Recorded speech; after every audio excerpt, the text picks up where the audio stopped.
चुनाव को लेकर राजनीतिक पार्टियां जितने जोश में चुनावी तैयारियों में लगी हुई हैं, उससे तो ये साफ होता है कि इस बार का बिहार चुनाव साइलेंट नहीं, काफी हंगामेदार होने वाला है। बिहार चुनाव में जीत पाने के लिए ये पार्टियां जनता से लोक लुभावने वादे तक कर रही हैं। इस बार बिहार चुनाव में तेजस्वी यादव का नाम जबरदस्त छाया हुआ है। वजह यह है कि विपक्षी महागठबंधन ने तेजस्वी यादव को अपना सीएम फेस घोषित कर दिया है, जबकि एनडीए यानी राष्ट्रीय जनतांत्रिक गठबंधन में सीएम नीतीश कुमार पर बिहार सीएम का ताज तय है। लेकिन अभी तक एनडीए की तरफ से इस मसले पर कोई भी टिप्पणी सामने नहीं आई है।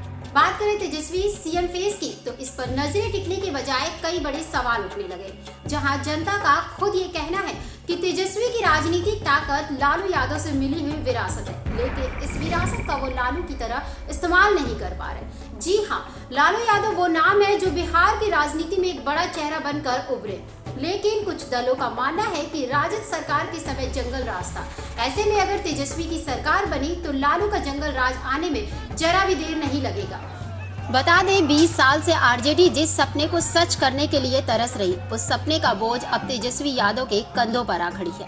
ऐसे में ये सवाल जायज है कि क्या आरजेडी को इस बार अपना मुख्यमंत्री मिलेगा या नहीं। ये तो आने वाला बिहार चुनाव ही बताएगा कि लालू की विरासत को तेजस्वी किस हद तक संभाल पाएंगे या फिर उनके हाथ से बिखर जाएगी।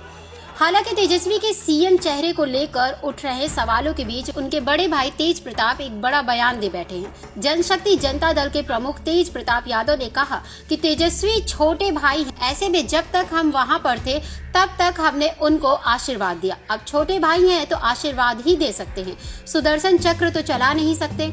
मुख्यमंत्री बनना और न बनना यह सब तो जनता के हाथ में है। उसी के फैसले पर तेजस्वी यादव की चुनावी नैया टिकी है। बता दें, तेजस्वी यादव और तेज प्रताप दोनों ही चुनावी मैदान में हैं।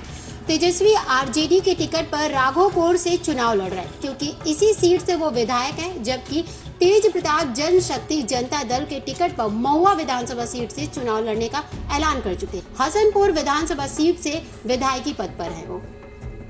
गजब की बात तो यह है कि कांग्रेस पार्टी आनाकानी करने के बाद भी आखिरकार इस बात पर राजी हो ही गई कि बिहार में महागठबंधन की सरकार बनी तो मुख्यमंत्री तेजस्वी यादव ही बनेंगे।